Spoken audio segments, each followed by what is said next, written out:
Hello guys, welcome to my channel. आज हम एक सीरीज़ लेके आए हैं जो कि सिविल इंजीनियरिंग रिलेटेड है।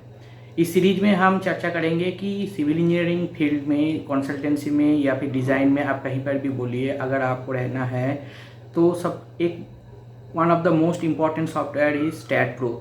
और ये सॉफ्टवेयर बाज़ार में जनरली नहीं सिखाया जाता है।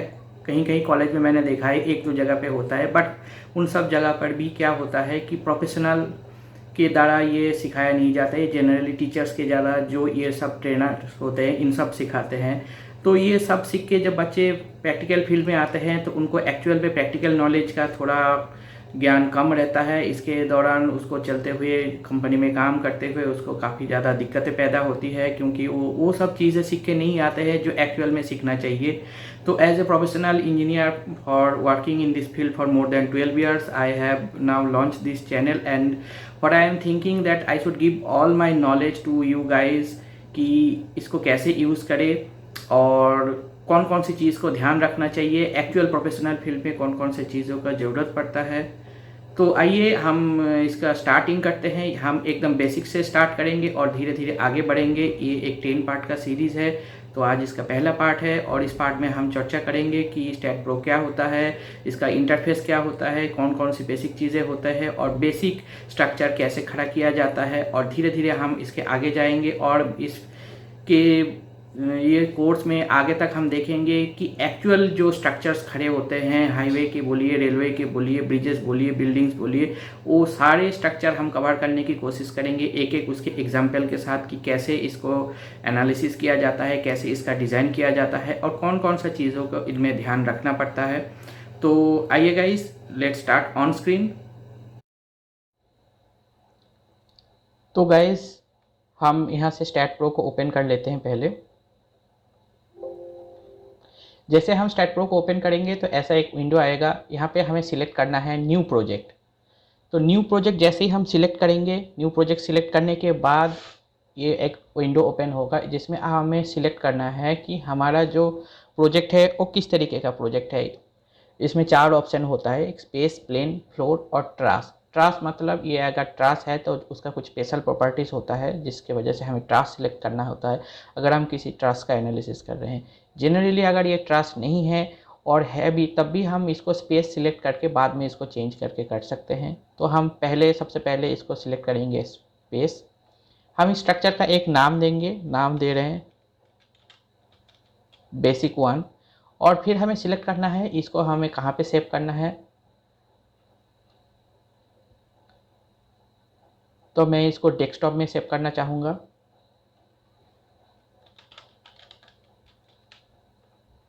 और फिर हमें सिलेक्ट करना है हम कौन सी यूनिट पे काम करना चाहते हैं। तो जनरली मीटर और किलोन्यूटन यूनिट जो प्रेफर्ड यूनिट होता है उसी पे हमें काम करना होता है। और बाकी यूनिट भी आप कर सकते हैं और प्रोजेक्ट के दौरान भी हम उसको चेंज कर सकते हैं, बट हम अभी मीटर और किलोन्यूटन सिलेक्ट करेंगे।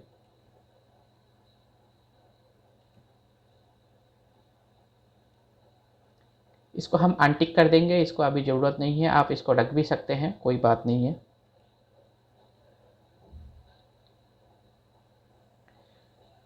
तो ये विंडो ओपन हो जाता है।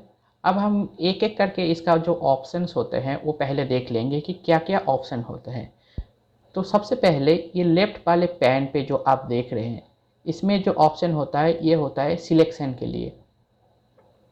पहला जो ऑप्शन है this is called note cursor. अगर आपका जो भी नोट्स है स्ट्रक्चर का वो सिलेक्ट करने के लिए ये कर्सर यूज़ करना है।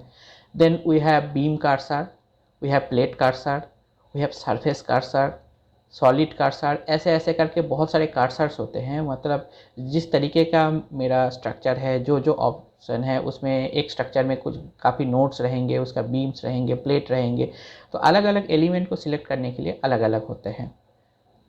और फिर यहाँ पे ये सारे जो ऑप्शन होते हैं दिस आर व्यूज़, लाइक आप किस हिसाब से देखना चाहते हैं। साइड व्यू है, टॉप व्यू है, रियर व्यू है और पर्सपेक्टिव आइसोमेट्रिक व्यू होता है। ठीक है। और मैंने जैसे बताया कि प्रोजेक्ट के दौरान भी आप अपने इनपुट को चेंज कर सकते हैं, तो वो यहाँ से होता है चेंज ग्राफिकल डिस्प्ले यूनिट में जाके। तो हम चर्चा करेंगे कि एक फोर्स पैन कॉन्टिन्यूस बीम है और उसके ऊपर लोड लगा के हम देखेंगे कि उसको कैसे एनालाइज किया जाता है, और उसके दौरान हम ज़्यादातर इसमें जो भी ऑप्शंस है वो सबको धीरे धीरे एक्सप्लोर करेंगे। तो आज का जो टॉपिक है इसमें ज़्यादा हमारा एनालिसिस के ऊपर फोकस नहीं है, हमारा फोकस ज़्यादा ये है कि हम इसमें एकस्टम हो जाए, इसमें कौन सा ऑप्शन है और कौन सा ऑप्शन क्या काम करते हैं उसको जानने के लिए हम इसमें काम करेंगे। तो सबसे पहले स्टार्ट करते हैं। तो ये जो एक विंडो है इसमें हम स्टार्ट करेंगे नोट से। तो नोट जो है वो XYZ तीनों कोऑर्डिनेट हमें देना पड़ता है क्योंकि हमने स्पेस फ्रेम सिलेक्ट किया है ऑप्शन में। तो आप देख सकते हैं कि XYZ कौन सा कोऑर्डिनेट क्या बोल रहे हैं। ZY ऑर्डिनेट जो है that is showing vertical axis, X and Z as the horizontal. So let's start with X is equal to 0, Y is equal to 0 and Z is equal to 0, the first node. And I will go with this front view. So एक node हो जाने के बाद अभी हमें एक beam create करना है. Let's say we have a beam of 10 metre span and 4 spans are there. So what I will do, I will go to this cursor. If I have selected beam cursor, I cannot select this node. You can see you cannot select this. To select this node I have to go to this node cursor and let's select that beam. ये beam select हो जाने के बाद आप अपना keyboard पे Ctrl+C Ctrl+V दबा सकते हैं. Ctrl+C Ctrl+V. इससे क्या होगा, इसको मैं मूव कर सकता हूँ. इस नोट को मूव करने के लिए एक्स डायरेक्शन में मैं इसको 10 मीटर करता हूँ. ओके. सो ये एक्स डायरेक्शन में 10 मीटर हो गया. अभी मैं फिर से क्या कर सकता हूँ, इसको Ctrl+C भी करके अनदर 10 मीटर मूव कर सकता हूँ और फिर अनदर 10 मीटर. 3 span 4 span. तो आप देख रहे हैं एक ही नोट को मैं 4 बार कॉपी पेस्ट करके ये 4 नोट क्रिएट कर लिया. बट इसका एक इजी तरीका भी है. जैसे मानिए आपके पास एक बहुत ज़्यादा आपको नोट क्रिएट करना है, आपको 10 15 20 नोट क्रिएट करना है, तो एक एक करके आप ऐसे करते हुए जाएंगे. So that will take you much longer time. So इसका एक ईजी और शॉर्टकट प्रोसेस है. So let's discuss that one. तो अभी इसको डिलीट कर देते हैं. डिलीट करने के बाद पहले हम इस नोट को सिलेक्ट करेंगे. हम इसमें जियोमेट्री में जाएंगे. जियोमेट्री में जाने के बाद आप देख सकते हैं ट्रांसलेशनल रिपीट. सो ट्रांसलेशनल रिपीट में चले गए हम. हमें रिपीट करना है along this x axis. So x axis selected है. कितने बार हमें रिपीट करना है, हमें 4 बार रिपीट करना है. एक एक रिपीटेशन में क्या स्टेप होगा, 10 मीटर का स्टेप है. So let's done. ओके. सो ये 4 भी नोट क्रिएट हो गया. तो इन चारों नोट को हम ऐसे भी क्रिएट कर सकते हैं जैसे आपने देखा, एक नोट करने के बाद कॉपी करके 4-5 नोट बनाया, या फिर उसको ट्रांसलेशनल रिपीट से भी बनाया. या फिर आप क्या कर सकते हैं, और भी तरीका है कि आप अगर ऐसा नहीं करना चाहते हैं, आपके पास ऑलरेडी एक एक्सेल फॉर्मेट में कुछ चीज़ है, तो आप इसको डायरेक्ट यहाँ पे कॉपी पेस्ट भी कर सकते हैं एक्सेल को. लेट्स से हमने यहाँ पे 10 10 20 30 40. तो ये 4 नोट क्रिएट हो गया. अब नोट क्रिएट होने के बाद इस सभी नोट का एक आइडेंटिफाइंग नंबर होता है. ये नंबर कैसे हम देख सकते हैं, इसको हम देख सकते हैं Ctrl+Shift+K दबा के, Shift+N दबा के आप इसको नोट का नंबर ऑन कर सकते हैं और नोट का नंबर आपको ऑफ कर सकते हैं. अगर आपके पास दूसरा ऑप्शन भी है, आप ये Shift+N से भी कर सकते हैं, या फिर आप सिम्बॉल्स एंड लेवल्स पे जाइए. यहाँ पे एक ऑप्शन होता है सिम्बॉल्स एंड लेवल्स. इसमें जाके आप यहाँ पे नोड नंबर्स को ऑन कर सकते हैं. नोड नंबर्स को जैसे आप ऑन कर देंगे तो ये नोड नंबर दिखाने लगेगा 1 2 3 4 5. ठीक है. तो ये 1 2 3 4 5 नोड नंबर हो गया. जैसे जैसे हम यहाँ पे कुछ काम करते हुए जाते हैं, तब वैसे ही इसके साथ साथ क्या होता है, यहाँ पे एक ऑप्शन है आप देख सकते हैं स्टैट एडिटर. ये सारे चीज़ एक कमांड फॉर्मेट पे सेव होता रहता है. So let's see how this 5 nodes has been created. तो आप देख सकते हैं ये आज का डेट दिया हुआ है, स्टैट स्पेस हमने सिलेक्ट किया है, हमने unit metre kilo newton select किया है और कोऑर्डिनेट सिलेक्ट किया है 1 0 0 2 10 3 20 और लाइकवाइज। तो अभी हम अगर यहाँ पे एक नोड हम यहाँ से ही क्रिएट करना चाहते हैं तो हम क्या करेंगे, हम 6 let's give some space 6 50 0 0 and save it, close it. So now another node is created 6. So there are multiple ways of creating the same thing instead in while creating the nodes. So आपको ये सारे तरीके पता होना चाहिए क्योंकि काफ़ी time आएगा जब ये इजी है आप इसको ऑन स्क्रीन बना ले बाय ट्रांसलेशन एंड रिपीट। काफ़ी टाइम होगा आपके पास एक्सेल फॉर्मेट पे आपके पास सारे नोट्स हैं, उस केस में क्या हो सकता है आप ये सारे नोट्स यहाँ पे पेस्ट करके बना दे। काफ़ी टाइम ये भी होगा कि आपके पास ये वर्ड फॉर्मेट पे है या फिर आपके पास किसी प्रोग्रामिंग के थ्रू आया है, तब आप यहाँ पे पेस्ट करके भी ये चीज़ बना सकते हैं। तो अभी हमारा 6 स्पैन हो गया। Let's delete this one because we thought we will discuss 4 span beam only. So we ये नोड कर्सर हमने सिलेक्ट किया, इसको सिलेक्ट किया और डिलीट कर दिया। Now let's create the beams. Beam create करने के लिए यहाँ पे हमें जाना है एक ऑप्शन, पहला ऑप्शन मैं दिखाता हूँ जो आप यहाँ पे देख सकते हैं कि बीम क्रिएट करने के लिए हमें क्या करना होगा, हमें 2 नोड बताना है कौन कौन से नोड के थ्रू ये बीम जा रहे हैं। Node 1 okay and then node 2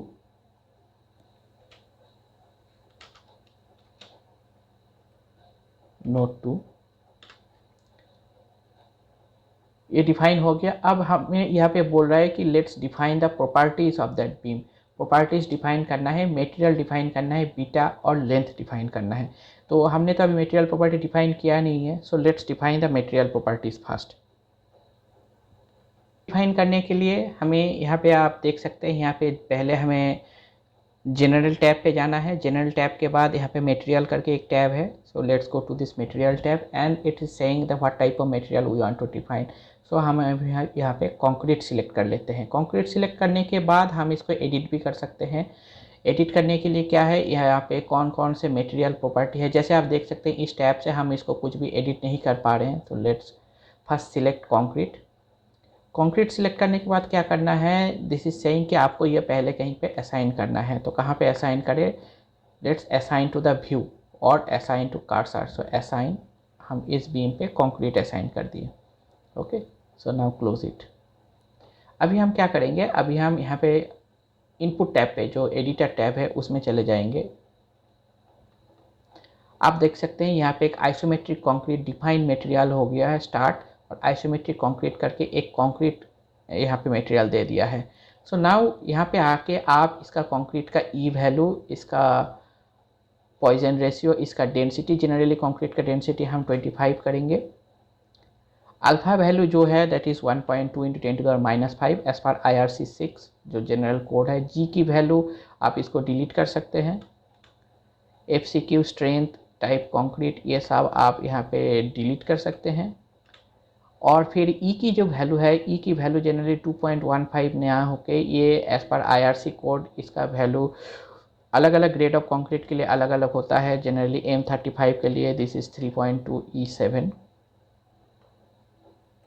सो ये वैल्यूज़ आप यहाँ से एडिट कर सकते हैं। एक एरर आ गया है,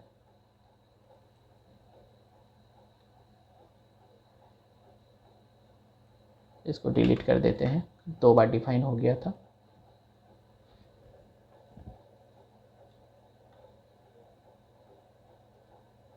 इन द अदर बीम, तो एक हमने तरीका देख लिया कि 2 नोड को हम सिलेक्ट करके बीम डिफाइन कर सकते हैं, या तो फिर क्या कर सकते हैं, यहाँ पे एक ऐड बीम करके कर्सर है। सो ऐड बीम कर्सर में जाके हम नोड 2 को सिलेक्ट करेंगे, फिर नोड 3 को सिलेक्ट करेंगे, बीम हो जाएगा।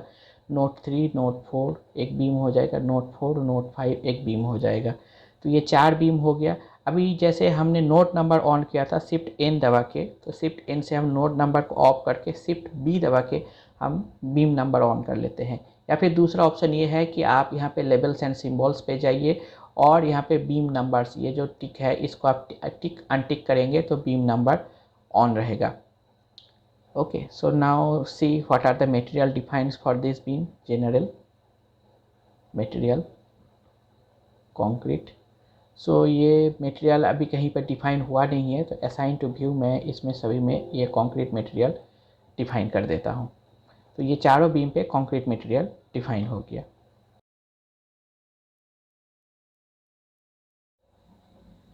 Guys, the next step is to define the cross sectional property of this beam. So अभी हमने बीम नोड डिफाइन कर लिया, बीम डिफाइन कर लिया, उसमें हमने कंक्रीट मटेरियल डिफाइन किया। Now we have to define the cross section. So cross section define करने के लिए हमें फिर से यहाँ पे कमांड पे जाना है। कमांड पे जाने के बाद आप यहाँ पे देख सकते हैं मेंबर प्रॉपर्टी। मेंबर प्रॉपर्टी में जाना है। ये let's say this is a concrete beam of size 400 mm by 600 mm. 600 mm is the depth and 400 mm is the width. Okay, but for 10 meter this is a quite a low section, so let's define something bigger. So let's define 500 mm by 1 meter. So we will go to prismatic. Prismatic section में जाके आप देख सकते हैं बहुत सारे section हम define कर सकते हैं। Circular section, rectangular section. Circular section define करने के लिए हमें बस इसका डायमीटर देना है। रेक्टेंगुलर सेक्शन हम डिफाइन कर सकते हैं जेड और वाई डी दे के। टी डिफाइन कर सकते हैं।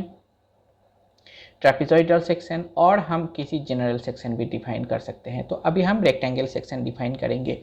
तो आप जैसे देख सकते हैं रेक्टेंगल सेक्शन डिफाइन करने के लिए हमें वाई डी और जेड डी देना है। तो ये वाई डी और जेड डी क्या है और हम इसको कैसे डिफाइन करें। ओके, सो अभी इस विंडो को एक बार क्लोज कर लेते हैं हम और पहले देख लेते हैं वाई डी और जेड डी होता क्या है। सो वाई डी और जेड डी जो है वो है इस बीम का लोकल एक्सिस। लोकल एक्सिस क्या है, एक तो पहले है हमारा ग्लोबल एक्सिस, ये जो कोने में दिखाता है that is vertical y x and z, this is called global axis. And global axis के बाद आता है लोकल एक्सिस। लोकल एक्सिस होता है हर एलिमेंट का एक लोकल एक्सिस होता है। उसको कैसे देखें, फिर से हम जाएंगे यहाँ पे लेवल्स पे, सॉरी यहाँ पे जाएंगे हम लेवल्स पे। लेवल्स पे जाने के बाद हम यहाँ पे बीम ओरिएंटेशन, ओके, सो आप देख सकते हैं बीम ओरिएंटेशन के बाद लिखा हुआ है ओ, दैट मीन शिफ्ट ओ दबा के आप इसको ऑन कर सकते हैं या फिर आप यहाँ से आकर जैसे हम इसको ऑन कर दिए। So now this is showing 3 axes, blue, red and green. So किसी भी बीम का जो along the length of जो होता है, along the length जो axis होता है that is his local x axis। मैंने जैसे बताया कि जो पहला along the length of the beam होता है that is x axis, okay, and x axis, और ये red कलर में जो होता है this is y axis, और green में जो होता है that is z axis. So YD is the vertical depth, that is 1 meter, and ZD is the width of the beam, that is 500. Member property prismatic, rectangular. So YD is 1 meter, ZD is 0.5 meter. Add, close. And after adding अब ये हमें define करना है ये कौन कौन सी beam का ये प्रॉपर्टी हो सकता है। आपका जो 4 बीम है उसका अलग अलग प्रॉपर्टी हो। अभी हम इस चारों बीम में एक ही प्रॉपर्टी डिफाइन करेंगे। तो इसको सिलेक्ट करने के बाद use cursor to assign, so assign 1 2 3 4, एक एक करके आप असाइन कर सकते हैं या फिर आप असाइन टू व्यू करके एक साथ में सभी में असाइन कर सकते हैं। So now close it. Let's see the 3D view how it looks like. So 3D view देखने के लिए यहाँ पे एक ऑप्शन होता है that is called 3D rendered view. तो 3D rendered view में जैसे आप क्लिक करेंगे so it will show the 3D. So आप देख सकते हैं कि एक मीटर डेप्थ और आधा मीटर विड्थ का एक बीम बन गया है। ओके, सो अभी हम क्या कर लेते हैं, अभी हम इसको फिर से लोकल एक्सिस को ऑफ कर देते हैं। शिफ्ट ओ, शिफ्ट एन दबा के हम नोट को भी ऑन कर लेते हैं और बीम को भी ऑफ कर देते हैं। तो यहाँ तक तो आ गए। Now there are many options you will see I will define one by one.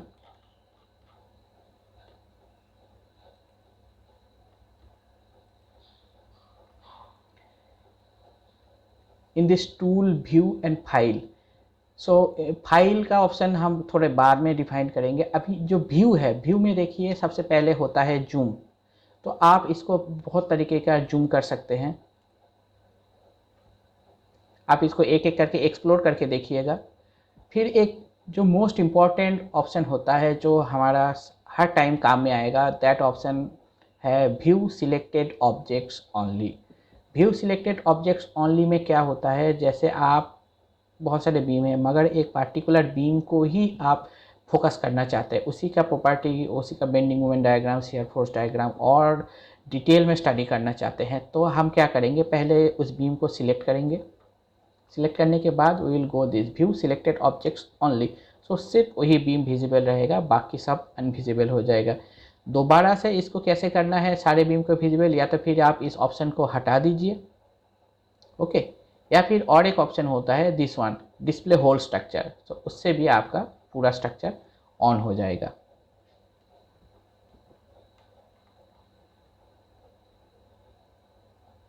Okay, तो हम जैसे जैसे प्रोग्रेस करेंगे इस बीम के एनालिसिस में, वैसे वैसे हम देखते हुए जाएंगे और क्या क्या ऑप्शन है। तो इस स्ट्रक्चर को आज कंप्लीट करने के लिए इसमें बेसिक हमने लेंथ डिफाइन कर दिया है, मटेरियल डिफाइन कर दिया है, क्रॉस सेक्शन डिफाइन कर दिया है। Now we have to define the support condition. So support condition क्या डिफाइन करना है, सपोर्ट कंडीशन डिफाइन करने के लिए again we will go to this command and we will go support specification. So हम यहाँ पे सपोर्ट डिफाइन करेंगे। सपोर्ट डिफाइन करने के लिए हम जाते हैं कमांड पे। कमांड पे जाने के बाद हम जाएंगे सपोर्ट स्पेसिफिकेशन और हम डिफाइन करेंगे एनफोर्स्ड बट। मतलब ये जो सपोर्ट है ये सिर्फ एक डायरेक्शन में फिक्स है, बाकी सारे इसका मोमेंट्स और हॉरिजॉन्टल ट्रांसलेशन हम इसको ओपन रखेंगे।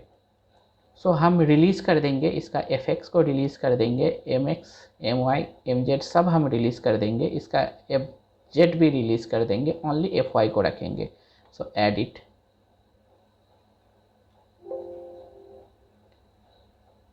Use cursor to assign, assign.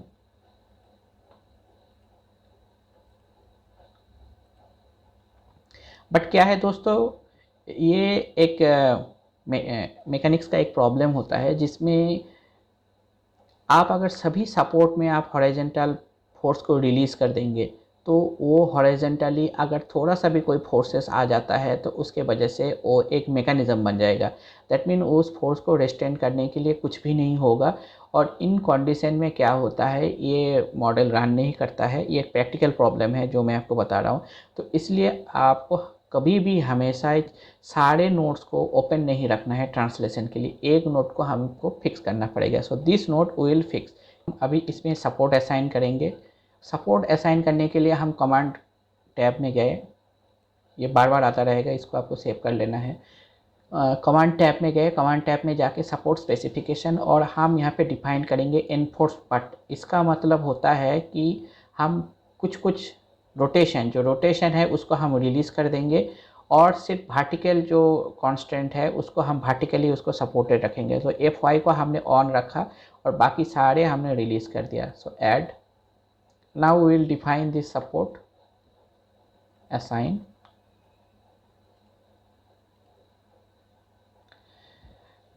तो दोस्तों यहाँ पे एक प्रैक्टिकल नॉलेज मैं आपको बताना चाहता हूँ कि ये जो एफ सपोर्ट हमने डिफाइन किया, ये आपने देखा होंगे कि एफ जेड और एफ एक्स जो है वो पूरा रिलीज्ड है।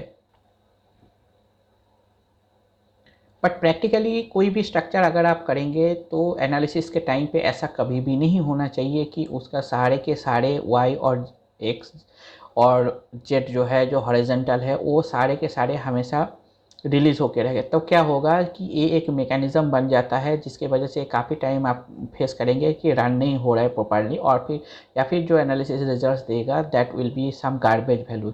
सो एक नोट को हमें हमेशा ट्रांसलेशनली फिक्स करके रखना है।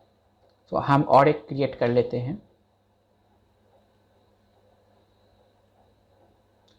तो हमने F x, F y, F z, M x, M y, M z तीनों को हमने रिलीज़ कर दिया, बट हॉरिजॉन्टल जो रेस्टेंट है हमने उसको बनाए रखा।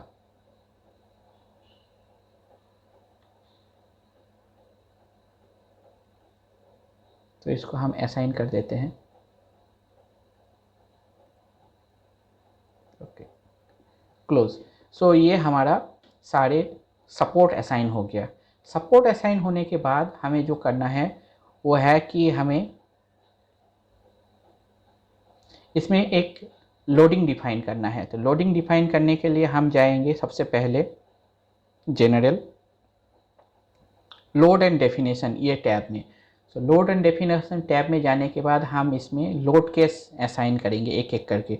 So first let's assign the dead load first, dead load of the structure. तो सबसे पहले हम डेड लोड को असाइन करेंगे, ऐड, इसका नाम देते हैं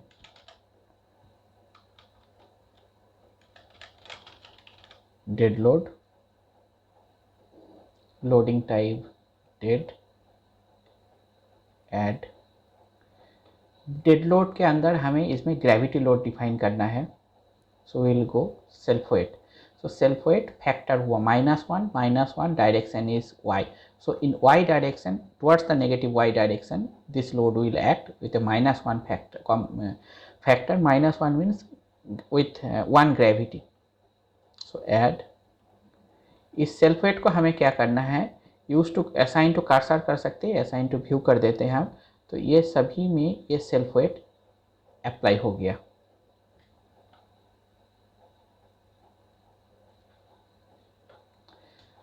अब क्या करना है, अब हमें चेक करना होता है किसी भी मॉडल बनाने के बाद आपको पूरा उसको पूरा बनाना नहीं है, आपको उसको थोड़ा सा बनाने के बाद बार बार उसको चेक करते हुए जाना है कि whether my model is acting fine और नॉट। तो हम इसको रन करेंगे। तो हम जाएंगे कमांड एनालिसिस, परफॉर्म एनालिसिस, हमने कमांड डाल दिया और then we will run it, run analysis. तो हम देख रहे हैं 2 वार्निंग के साथ ये एनालिसिस रन हुआ। तो हम आउटपुट फाइल में जाएंगे। तो यहाँ पे कुछ इंस्टेबिलिटी दिखा रहे हैं जो कि एक वार्निंग है। तो हम देखेंगे इसका एनालिसिस से। तो दोस्तों ये मॉडल रन हो गया है। सो सबसे पहले आपको जो करना होता है, कभी भी कोई भी स्ट्रक्चर आप कर रहे हैं तो सबसे पहले रन होने के बाद आपको इसका डिफ्लेक्टेड शेप देखना है। So we will go to modelling के बाद जो नेक्स्ट स्टेप होता है पोस्ट प्रोसेसिंग, मतलब आपका मॉडल प्रोसेस हो गया है। Now go to the post processing. एक ही लोड है, उसको सिलेक्ट कर लेते हैं। And now this deflected shape is on. Deflected shape on होने के बाद आप इसको देखेंगे कि डिफ्लेक्टेड शेप में कुछ दिखाई नहीं रहा है। सो आपको कंट्रोल दबा के स्क्रॉल करना है। Okay, so this is the deflected shape of the structure. तो आप इसमें देख सकते हैं कि अगर आपके पास कोई भी dead load, that is gravity load, vertical load जो भी एक्ट कर रहा है उसके वजह से हाँ डिफ्लेक्टेड शेप जो अभी आया है that has a continuity over the support, that has a continuity in the deflected shape. So this model looks correct. फिर हम क्या देखेंगे, इसका बेंडिंग मोमेंट एक बार देख लेते हैं। तो वो भी ऑलमोस्ट सही दिख रहा है जो हमारा कंटिन्यूअस बीम का बेंडिंग मोमेंट है। वैल्यूज़ के बारे में अभी नहीं कह सकता, वैल्यूज़ तो हमें कैलकुलेट करके देखना पड़ेगा या फिर यहाँ से जो आया है वो देखना है। बट जो सबसे जो इम्पोर्टेंट है वो उसका शेप, क्या उसका शेप सही आ रहा है? हाँ बिल्कुल यहाँ पे शेप सही आ रहा है। सो ये सही है। Let's see the shear force diagram. यहाँ शियर फोर्स का भी शेप परफेक्ट आ रहा है, एक कंटिन्यूअस बीम का जिस हिसाब से शियर फोर्स होना चाहिए। तो ये तीनों जैसे शेप सही दिख रहा है। तो इसका मतलब मेरा जो बीम है और उसमें ऐसा सच कोई गड़बड़ी नहीं है, ना ही उसका मॉडलिंग में, ना ही उसका सपोर्ट डिफाइन करने में, और ये बिल्कुल परफेक्ट रन करना है। अब इसमें हमें बाकी लोड्स को लगाना है और एनालिसिस करना है। तो ये हम नेक्स्ट पार्ट में डिस्कस करेंगे। तो आज के लिए इतना ही। आज के लिए हमारा जो टॉपिक था फर्स्ट उसका इंट्रोडक्शन था हमारा स्टैट प्रो में। तो हमने आज क्या सीखा, हमने सीखा कि कैसे नोड डिफाइन करते हैं स्टैट प्रो में, कैसे बीम डिफाइन करते हैं, मटेरियल कैसे डिफाइन करना होता है। फिर उसके आगे हमने सीखा कि बीम की क्रॉस सेक्शनल प्रॉपर्टी कैसे देते हैं, सपोर्ट कंडीशन कैसे देते हैं, लोडिंग कैसे लगाते हैं, लोडिंग में हमने सिर्फ आज सेल्फ वेट के बारे में ही सीखा। लोडिंग लगाने के बाद उसको कैसे एनालाइज करना होता है और बेसिक जो चेक्स होते हैं एनालिसिस के बाद हमारा मॉडल सही परफॉर्म कर रहा है कि नहीं वो देखने के लिए हमने यहाँ तक सीखा। तो दोस्तों मिलते हैं अगले वीडियो में। अगर आपको ये वीडियो पसंद आया तो लाइक कीजिएगा, चैनल को सब्सक्राइब करना मत भूलिए और बेल आइकन को भी दबा के रखिए। और ऐसे नए नए ज्ञानवर्धक वीडियो के लिए आपके दोस्तों को ये चैनल रिकमेंड कीजिए, क्योंकि आपका जो दोस्त होता है, आपका और भी जो जानकार होता है, उसको भी ये चैनल काफ़ी अच्छा लगेगा। इसमें काफ़ी अच्छा आपको प्रैक्टिकल ज्ञान मिलेगा। सो आज के लिए बाय, गुड नाइट।